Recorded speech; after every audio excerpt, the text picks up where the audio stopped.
नाज़रीन, आज हम बात करते हैं रमज़ानुल मुबारक के हवाले से और इसी के साथ साथ इलेक्शन को लेकर, क्योंकि आज मुमकिन है कि चाँद नज़र आए और कल पहला रोज़ा हो। बिल्कुल रमज़ान की आमद है और उसी के साथ साथ इस वक्त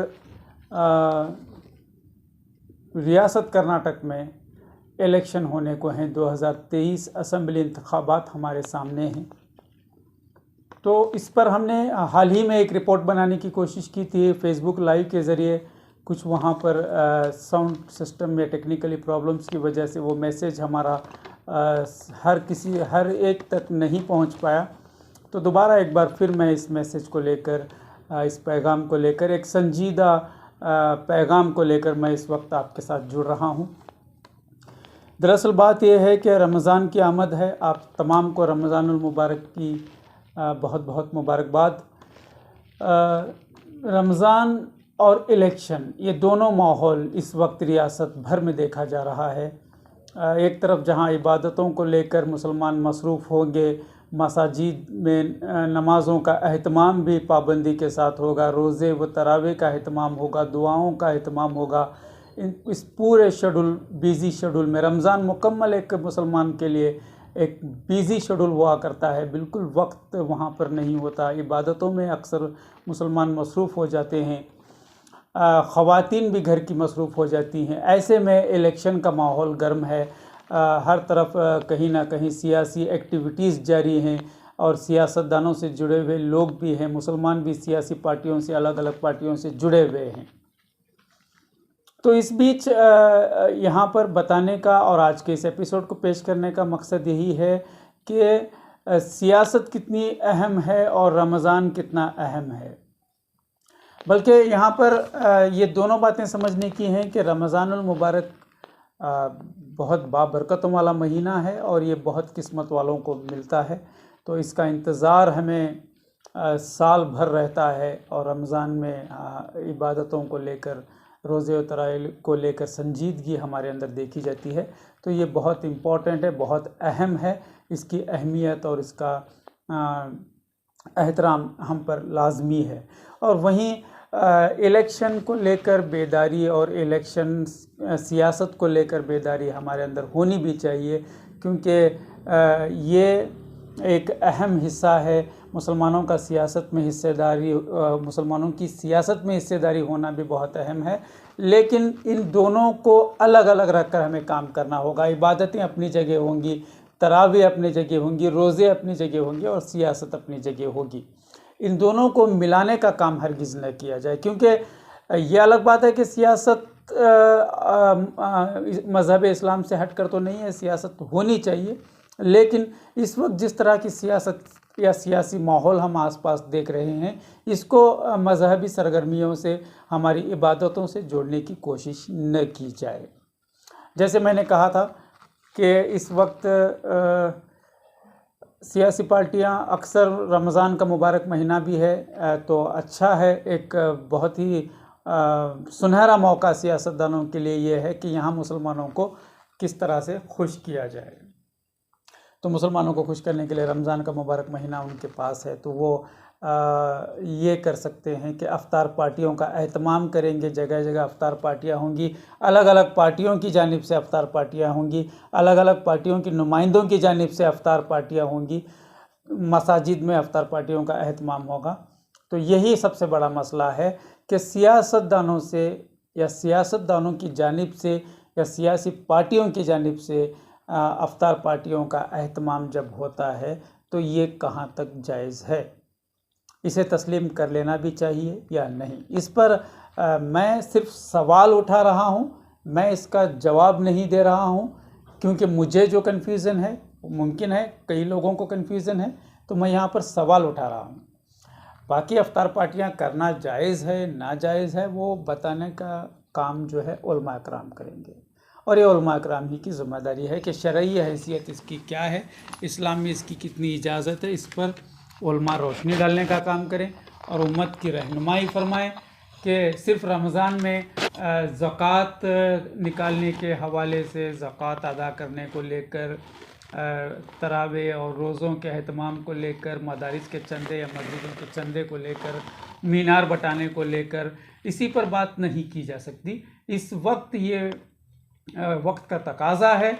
इस वक्त बहुत अहम और ज़रूरी ये मौजू है कि जब यहाँ पर सियासी पार्टियों की जानिब से अफ्तार पार्टियों का एहतमाम होता आप देख रहे हैं, तो इसकी शरई हैसियत भी आप बता दें कि ये कहाँ तक दुरुस्त है। क्या मुसलमान इस तरह की सियासतदानों की जानिब से, सियासी पार्टियों की जानिब से एहतमाम करदा अफ्तार पार्टियों का हिस्सा बन सकते हैं?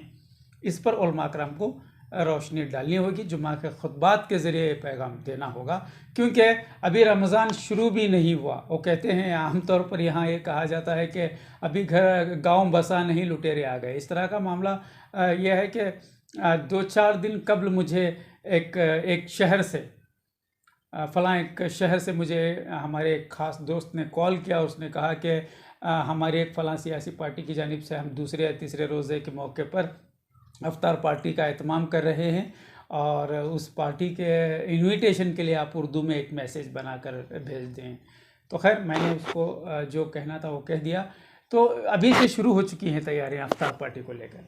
यहाँ सवाल ये है कि मुसलमान साल भर अपनी कमाई हुई रोटी खाता है, अपनी मेहनत की कमाई से अपना रिज़्क खाता है,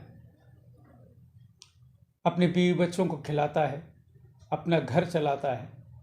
5 साल के बाद आने वाले एक इलेक्शन में हम इनका ये एहसान क्यों उठाएं? अगर वाकई मुसलमानों को खुश करना है तो मुसलमानों के तामीरी कामों की तरफ इन सियासी पार्टियों को अहमियत देनी होगी, और हमारी जानिब से ये सवाल उठाए जाने चाहिए कि हमें सिर्फ बिरयानी खिलाकर अफ्तार पार्टी के ज़रिए आप खुश नहीं कर सकते। आपको वाकई मुसलमानों के वोट चाहिए, आप वाकई मुसलमानों को खुश करना चाहते हैं, तो हमारे काम करें, हमारे माशरे के लिए, हमारे मुसलमान कम्युनिटी के लिए, मुस्लिम कौम के लिए आप कोई तामीरी काम करके दिखाएं। अलग अलग शहरों के अलग अलग तकाज़े हैं, उसको पूरा करें। यहाँ तामीरी काम तो दूर है, मुसलमानों के मसाइल जब खड़े होते हैं तो मुसलमान अकेला लड़ता हुआ नज़र आता है। वोट लेने वाले सेक्युलर कहलाने वाली सियासी पार्टियां और इन सियासी पार्टियों के लीडर उफ तक नहीं कहते, इनके कानों में जूं तक नहीं रेंगती। ये मुसलमानों से, मुसलमानों के फीवर में या मुसलमानों के हक में ये 2 लफ्ज़ कहने के लिए भी सोचते हैं कि कहीं इनका सियासी किरदार दांव पे न लग जाए। जब इतने एहतियात से, इतने मोहतात रहकर आप मुसलमानों के हक में आवाज़ नहीं बुलंद करते, तो एक दिन की आपकी अफ्तार पार्टी से हम आपके हिस्से में वोट क्यों दें? यह पूरी कम्युनिटी का सवाल है। आज इलेक्शन के वक्त हर एक कम्युनिटी, हर छोटी बड़ी कम्युनिटी मुत्तहिद नज़र आती है, और वो सारे मिलकर ये फैसला करते हैं कि किसका सपोर्ट देना है, किसको सपोर्ट देना है, किसका साथ देना है, और वो उसी का साथ देंगे जो उनके हक में खैर हो या उनके हक में बेहतर हो, उनके हक में, उनके कम्युनिटी के लिए फ़ायदा पहुंचाने वाला नुमाइंदा हो या पार्टी हो। लेकिन मुसलमान कहाँ सोच रहे हैं? मुसलमानों की सोच ख़त्म कर दी गई है, मुकम्मल मुसलमानों की सोच ख़त्म कर दी गई है। हम सिर्फ हमारे कुछ जो लोग हैं जो अपने आप को सियासत का हिस्सा बनाने की कोशिश करते हैं, अपने आप को सियासतदान बनाने की कोशिश करते हैं, बड़े बड़े सियासी लीडरों के कार के अतराफ घूमना, उनके आजू बाजू घूमना, उनके इर्द गिर्द घूमते रहना, उनके सामने हाथ बांधकर खड़े रहना, उनकी जय जयकार करना, इससे बढ़कर तो कुछ भी नहीं होता यहाँ पर। ये जो उनकी जय जयकार कर रहे हैं, उनके इर्द गिर्द घूम रहे हैं, उनको अपना लीडर या रहनुमा समझ रहे हैं, उनकी बड़ी बड़ी तारीफ़ों के पुल बांध रहे हैं। मुसलमानों पर होने वाले मजालिम पर कभी इन्होंने सवाल किया है? कि हमारी कौम पर इतने इतने मसाइल खड़े हो रहे हैं, हमारी कौम पर इतने मजालिम हो रहे हैं और आप इस पर कुछ बोलें? नहीं, इनसे हिम्मत भी नहीं होगी। जब हम खुद इन सियासतदानों से इस तरह के मुतालिबात नहीं रखते, इस तरह के सवाल नहीं सवाल खड़े नहीं करते और अपनी कम्युनिटी को लेकर हम अपने कम्युनिटी का दर्द उनके सामने नहीं रखते, तो फिर उन्हें क्या ज़रूरत पड़ी है कि बिला किसी मुतालिबे के वो आपकी कम्युनिटी के लिए आवाज़ बुलंद करें? उनको तो वोट लेना है और वोट किस तरह से लेना है उन्हें मालूम है। एक आध बिरयानी की दावतें होंगी और उन दावतों के ज़रिए हम खुश होकर आएंगे, उनके हिस्से में वोट जाएंगे। यही तो मुसलसल होता रहा है और पूरे देश में और पूरी रियासत में अक्सर 70 सालों से मुसलमानों का यही इस्तेमाल किया गया है और मुसलमान यही करते आ रहे हैं। और आम मुसलमानों को इसके हवाले से कोई बड़ी ज़्यादा बेदारी नहीं हुआ करती, इनमें वो अवेयरनेस नहीं हुआ करता। लेकिन जो इलाकाई सतह पर लीडर बने हुए हैं, जो मोहल्लावारी लीडर बने हुए हैं, जो अपने शहरी सतह के लीडर बने हुए हैं, जो इन सियासतदानों के अर्द गिर्द घूमते रहते हैं, जो इन्हें अपने सियासी आका बनाए बैठे हैं, ये क्यों सवाल नहीं करते? क्योंकि इनको वक्ती तौर पर ज़ाती इनका फ़ायदा हो रहा है। इनके बच्चों के एडमिशन्स का मसला ख़त्म होता है, इनका कुछ ज़ाती फ़ायदा होता है, इनके माली तौर पर इनकी इमदाद होती है, बात ख़त्म है। ये बड़े बड़े ओहदे लेकर वहाँ पर घूमते रहेंगे, बस उनकी चापलूसी करते रहेंगे। कम्युनिटी के हक़ में सवाल ये क्यों करेंगे भला? यही तो होता आ रहा है, जिसका खमियाजा आज तक हम भुगत रहे हैं। और आज भी ऐसा ही हो रहा है, आज भी इसी किस्म का माहौल देखा जा रहा है। तो इसका खमियाजा आने वाली नस्लें भुगतेंगी और बहुत ज़्यादा भुगतेंगी। हालात बहुत नाजुक हैं। मुसलमानों का सियासी वजूद खतरे में है या ख़त्म होता नज़र आ रहा है, बावजूद कोई बेदारी नहीं है। बराए रास्त टीपू सुल्तान शहीद रहमतुल्लाह अलैह की शान में गुस्ताखी और भद्दी गालियां दी जाती हैं, मुसलमान खामोश। बराए रास्त मुसलमानों को गालियां दी जाती हैं, तब भी मुसलमान खामोश। टीपू सुल्तान की शान में गुस्ताखी भी, मुसलमानों को गालियां दी गई, मदारिस पर बुलडोजर चले, मस्जिदों पर ताले पड़े। कई मस्जिदों पर आज भी मस्जिदों को लेकर तनाज़ात कोर्ट कचहरी में चले हैं। कई इलाकों में मस्जिदें ढाई भी गई। हाल ही में अल्लाह सुब्हानो तआला की शान में गुस्ताखी हुई, लेकिन मुसलमान अपनी ज़िंदगी में मस्त है। पूरी रियासत में तकरीबन 950 मदारिस हैं। कर्नाटक की बात की जाए तो 950 मदारिस हैं। एक मदरसे में 5 कम से कम असातिज़ा होंगे जो उलमा हैं, मुफ्तियान हैं। अब आप अंदाज़ा लगाइए कितने उलमा रियासत में हो गए सिर्फ मदारिस के एतबार से। तकरीबन 50,000 के करीब। फिर मसाजिद कितने हैं और मसाजिद के इमाम व ख़तीब, इनकी तादाद कम व पेश 1 लाख के करीब उलमा और मुफ्तियान इस वक्त हैं रियासत में। लेकिन क्या अल्लाह सुब्हानो तआला की शान में हुई इस गुस्ताखी पर इन्हें दर्द नहीं हुआ?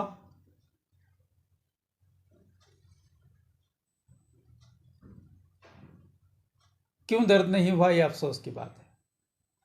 जबकि आम इंसान तिल मिला उड़ता है, जिसे हम नशेबाज कहते हैं, जिसे हम जुआरी कहते हैं, जिसे हम शराबी समझ रहे हैं, उनको भी बहुत तकलीफ हुई।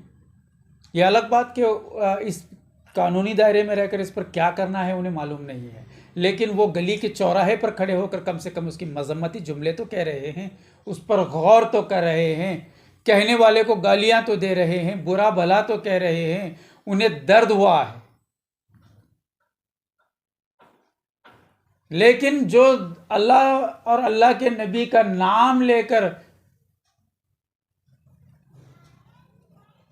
सुबह शाम अल्लाह और रसूल का नाम विर्द अपने ज़बानों पर लेकर घूमने वाले,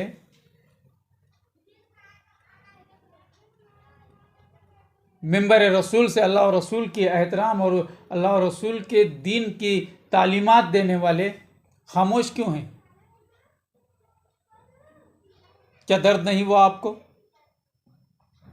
या फिर आप इसे छोटी गुस्ताखी समझते हैं, इस पर बोलना मुनासिब नहीं लगता?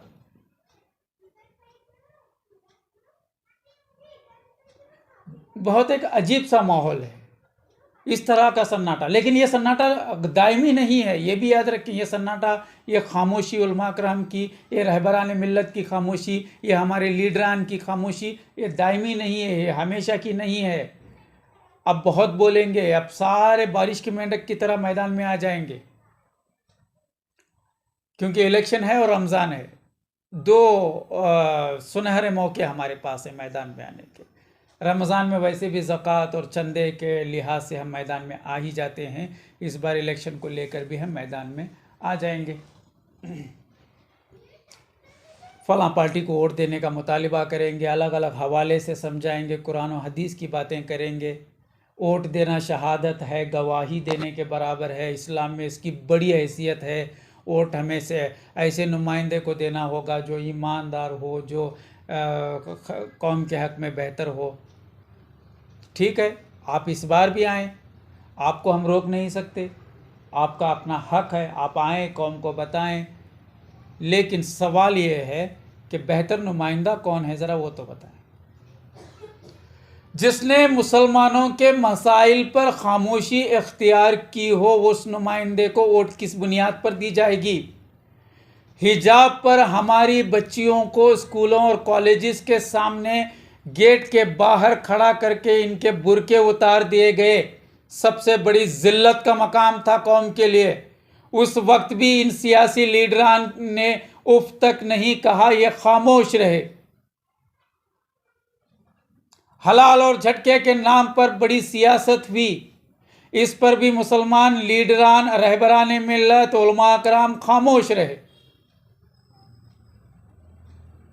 मसाजिद को लेकर तनाज़ा खड़ा हुआ, खामोश रहे। मस्जिदों पर ताले लगाए गए, उस पर भी खामोश।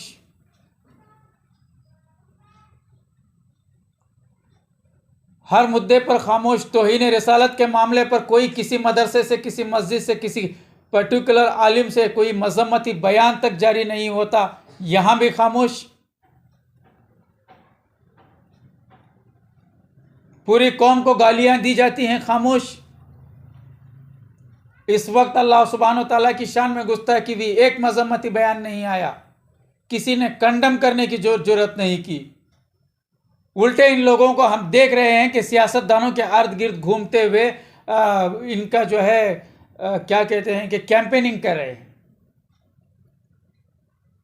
मैंने एक माइनॉरिटी, एक सियासी पार्टी के माइनॉरिटी विंग से जुड़े 2-3 हजरात को कॉल करने की कोशिश की, तो वो कह रहे हैं कि शरीफ भाई आपके सवालात दुरुस्त हैं, नहीं हम भी कुछ करेंगे, ये बहुत गलत हुआ है, बहुत ज़्यादा स्टेटमेंट्स आ रहे हैं इस्लाम को लेकर, मुसलमानों को लेकर, हमें भी तकलीफ़ हो रही है, लेकिन थोड़ा कैंपेनिंग में बिजी हैं, प्रचार चल रहा है हमारा, तो करियो में प्रचार ख़त्म होने के बाद 2-4 दिन के बाद आपसे रब्ता करेंगे। इनके बाप को अगर गाली दी जाती या मेरे बाप को अगर गाली दी जाती तो क्या मैं यही कहता? क्या मैं यही कहता कि 4-5 दिन इंतज़ार करें, उसके बाद मैं कार्रवाई करूंगा? लेकिन यह किसी के बाप को गाली नहीं दी गई है,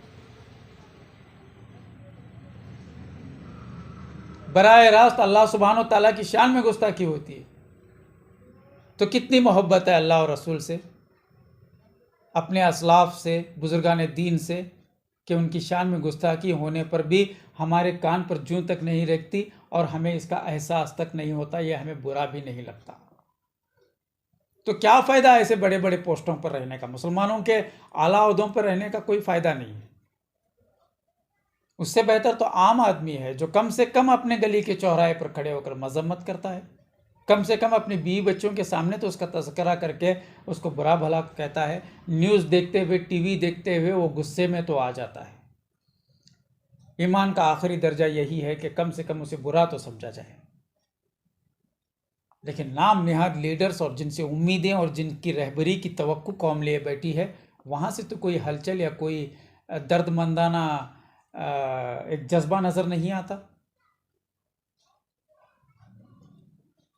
खैर, इस वक्त बहुत ज़्यादा बातें नहीं करनी है। लास्ट में मैं आपको ये बता दूं कि मुत्तहदा महाज इस वक्त पूरी रियासत में घूम कर काम कर रही है। पूरी रियासत में घूम फिर कर मुत्तहदा महाज एक्टिव हो चुकी है। अब वो कौम को मुत्तहिद करने का काम कर रहे हैं। ये हर बार होता भी रहता है, हमें इससे बिल्कुल एतराज़ नहीं है। आप कौम को मुत्तहिद कर रहे हैं तो हम भला इसमें आपको क्यों रोकेंगे?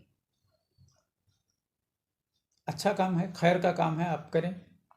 लेकिन सवाल ये है कि आप फलां किसी पार्टी को आप वोट देने की बात कर रहे हो, कौम देगी। आप कौम को मुत्तहिद कर रहे हैं, मसलक की इख्तलाफात से हटा रहे हैं, सबको एक प्लेटफॉर्म पर आकर वोटिंग करने की बेदारी ला रहे हैं और सेक्युलर जहनीत वाले नुमाइंदे को सपोर्ट करने की, वोट करने की अपील कर रहे हैं। ये अच्छी बात है, इसमें कोई एतराज़ नहीं है। लेकिन सवाल ये है कि आपने किस कंडीशन पर वोट डालने की बात कर रहे हैं। जिस सेक्युलर पार्टी के तरफदारी आप कर रहे हो, भले ही आपने नाम ना लिया हो, लेकिन दुनिया जानती है आप किसकी तरफदार हो, तो उस पार्टी से कंडीशंस होने चाहिए। अनकंडीशनल सपोर्ट या वोट्स हम क्यों देंगे, ये एक सवाल। और पूरी कौम से मैं सवाल कर रहा हूं कि अनकंडीशनल वोट्स हम क्यों देंगे?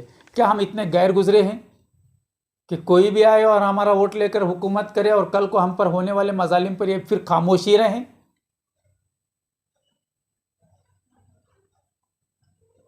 दीगर कौमों को, दीगर कम्युनिटीज़ वालों को, हर छोटी बड़ी कम्युनिटी में जाकर देखें कि कितनी बेदारी उनके अंदर है, उनके अंदर एक यूनिटी कैसी है। हाल ही में अगर सिर्फ बेलगाम की बात की जाए तो यहाँ पर मराठा वोटर्स को खुश करने के लिए एक जो वहाँ पर शिवाजी महाराज का मुजस्समा बिठाया गया, तो उस पर उसको 3 बार उसकी इफ्तिताह हुई। इनॉग्रेशन प्रोग्राम्स 3 अलग अलग बार हुआ, पहली बार है पूरी कर्नाटक में।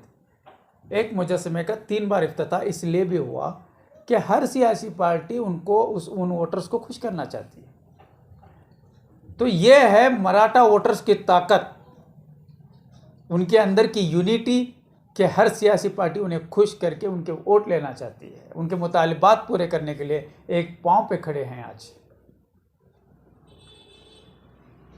वहीं लिंगायत समाज के लिए भी यही है, उनकी यूनिटी ऐसी है कि वो हक मांग रहे हैं, कानून के दायरे में रहकर अपने कॉन्स्टिट्यूशनल राइट का सही इस्तेमाल करते हुए वो अपने कम्युनिटी के लिए, हुकूक के लिए मुसलसल एहतजाजात के ज़रिए वो अपने मुतालिबात पेश कर रहे हैं। इस वक्त इलेक्शन में हर सियासी पार्टी उनको खुश करना चाहती है, उनके वोट्स लेना चाहती है। इक़्तिदार में पहुंचने के लिए इनके वोट्स बहुत अहमियत रखते हैं। तो आज उनके जो बसवेश्वर जी हैं, उनका मुजस्समा बेलगाम में बिठाया गया, अलग अलग शहरों में बिठाकर उन कम्युनिटी वालों को खुश करने का काम किया गया। तो ये यूनिटी का फ़ायदा है कि सियासतदान आपके मुतालिबात पूरे करने पर मजबूर हो जाते हैं। लेकिन मुसलमानों को कैसे खुश किया जाए और क्यों खुश करें, कौन खुश कर रहा है? मुसलमानों को खुश करने की ज़रूरत ही क्या है? बगैर बुलाए मुसलमान इनके इर्द गिर्द घूम रहे हैं, बगैर बुलाए भीड़ की तरह इनके पीछे लगे हुए हैं, अलग अलग पार्टियों में इनके पीछे घूमते हुए लोग नज़र आ रहे हैं। इनको खुश करने की क्या ज़रूरत है? और ये जाकर वहाँ उन पार्टियों और उन लीडरों के पास जाकर कर भी क्या रहे हैं? बस उनके आसपास घूमेंगे, 2-4 सेल्फीज़ लेके फेसबुक में डाल देंगे। कोई उस पार्टी का लीडर के साथ सेल्फी डालेगा, कोई इस पार्टी के लीडर के साथ सेल्फी डालेगा, कोई अलग पार्टी के साथ सेल्फी डालेगा। बस सेल्फियां डालते रहेंगे, अपने आप को उस लीडर का बहुत करीबी दिखाएंगे। यही तो होता है। वहाँ जाकर कौन सा अपने कौम के मुतालिबात पेश कर रहे हैं? कुछ भी तो नहीं है। इस तरह के कोई मुतालिबात तो इनकी जानिब से पेश नहीं किए जाते। तो फिर हमें खुश करने की कोई सियासी पार्टी सोचे ही क्यों? बस रमज़ान का मुबारक महीना है, एक आध अफ्तार पार्टियां करेंगी, एक आध बिरयानी की प्लेट्स हमारे सामने आएंगी, बड़ी बड़ी बिरयानी की देगें चढ़ेंगी, हम एक बार बिरयानी खाकर उस नुमाइंदे से खुश हो जाएंगे। बस काफ़ी है। इससे बढ़कर हमारी हैसियत ही क्या रखी गई है इस वक्त? अफसोस का मकाम है। बहुत गौर करने वाली बातें हैं, बहुत ज़्यादा वक्त मैं आपका ले रहा हूँ, लेकिन बहुत संजीदा एक दर्द है। इस वक्त अगर हम इसे नहीं समझे तो आने वाले दिनों में अफसोस के सिवा कुछ हाथ नहीं आने वाला है। वैसे भी एक मनसूबाबंदी के साथ हमें सियासत करनी चाहिए थी, लेकिन कोई मनसूबाबंदी नहीं है।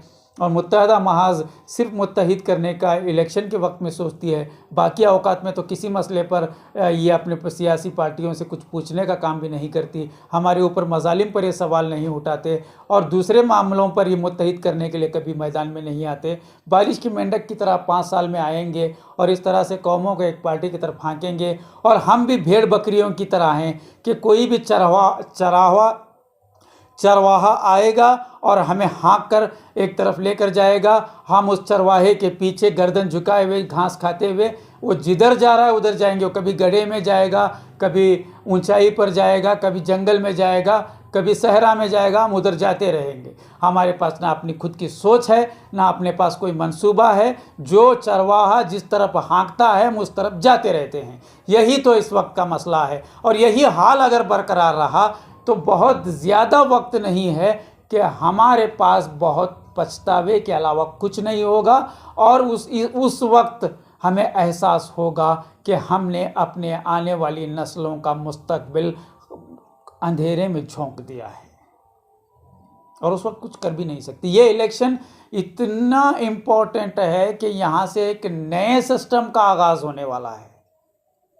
मैं इससे बढ़कर आपको नहीं बोल सकता, लेकिन आप समझ जाएं कि यहाँ से 2023 के इस इलेक्शन के बाद एक नया सिस्टम का आगाज़ होगा। इसमें मुसलमानों के वोटिंग का और मुसलमानों की सियासी बेदारी का बहुत ज़्यादा रोल था, लेकिन अफसोस के इसमें इसको लेकर बेदारी नहीं और ना उलमा ने, ना रहबरान मिल्लत ने, ना लीडरों ने इसकी तरफ हमारी तवज्जो मरकूज़ करने का काम किया। इन्हें खुद इसका अंदाज़ा नहीं है ये क्या तवज्जो मरकूज़ करेंगे।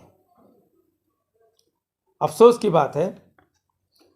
और एक अहम बात आखिर में ये बताकर मैं अपनी बात ख़त्म करूं कि 2 दिन कबल एक नई रिपोर्ट ये आई कि कांग्रेस जो 17 मुस्लिम कैंडिडेट्स को रियासत के कर्नाटक में इलेक्शन में 17 कैंडिडेट्स को टिकट देने वाली थी, जो हर बार 17 मुसलमान कैंडिडेट्स को, माइनॉरिटीज़ को टिकट्स दिए जाते थे, इस बार उसमें कटौती होगी या इस बार उसमें कमी की बात कही जा रही है।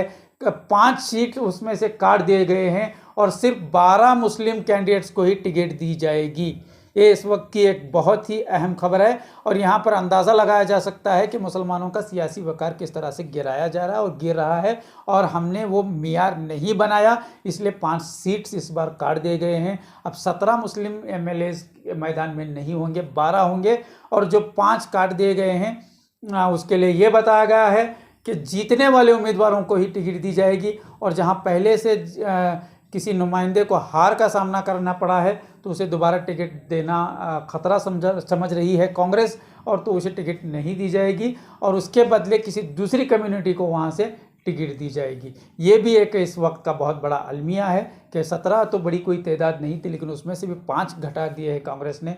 तो अब यहाँ पर मुसलमानों की सियासी बेदारी और सियासी अहमियत का अंदाज़ा आप लगा सकते हैं कि अब सियासी पार्टियां भी हमें कहीं ना कहीं रफ्ता रफ्ता हमें इस मैदान से हटाती जा रही हैं, लेकिन हमें भी वही सोच, हमारी मखसूस सोच ने हमें कहीं ना कहीं कमज़ोर कर दिया, इसलिए कि हमें मुद्दतों सिर्फ जो है मजहबी तालीमात को लेकर जो बातें कही गई, सियासत से अक्सर दूर रखा गया, जबकि ये मजहबी तालीमात नहीं थी। दीन और इस्लाम का एक अहम पहलू सियासत भी था और हमें ये बताने की ज़रूरत थी कि वाकई में इस्लाम में कैसी सियासत की जा सकती है, लेकिन हमें सियासत से मुकम्मल दूर रख के आधी अधूरी बातें बताई गई और हम भी वही बरसों से सिर्फ मस्जिद के मुतवल्ली बनने का ख्वाब देखते रहे या मस्जिद का सदर बनने का ख्वाब देखते रहे, किसी मोहल्ले की जमात का बड़ा बनने की कोशिश करते रहे। हमने तो कभी MLA होने का ख्वाब नहीं देखा और हमने कभी सोचा भी नहीं कि हमें इक़्तिदार तक रसाई करनी होगी, जबकि बग़ैर इक़्तिदार के आप जो है यहाँ पर पुरसुकून ज़िंदगी नहीं गुजार सकते। लेकिन ऐसी सोच हमें दी ही नहीं गई तो क्या किया जा सकता है। अब यहाँ पर सिर्फ जुल्म सहने के अलावा कोई रास्ता भी नहीं है।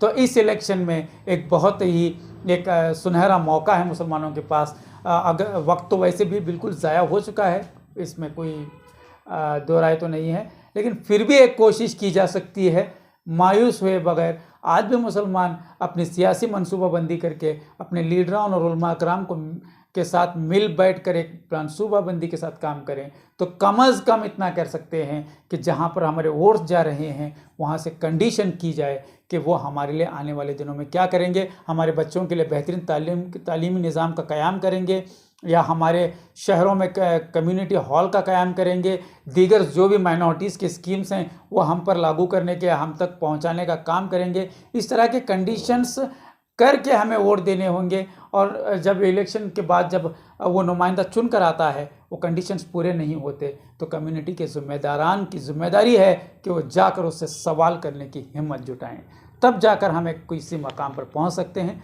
तब जाकर हमारा एक मकाम बनाया जा सकता है और हमारी आने वाली नस्लों का मुस्तकबिल हम रोशन कर सकते हैं। खैर, जो भी बातें हमने बताई हैं ये हमारे अपना एक नज़रिया है। आप अपनी राय क्या रखते हैं कमेंट्स के ज़रिए ज़रूर बताएं। आज की ख़ास रिपोर्ट में इतना ही। देखते रहें यस न्यूज़।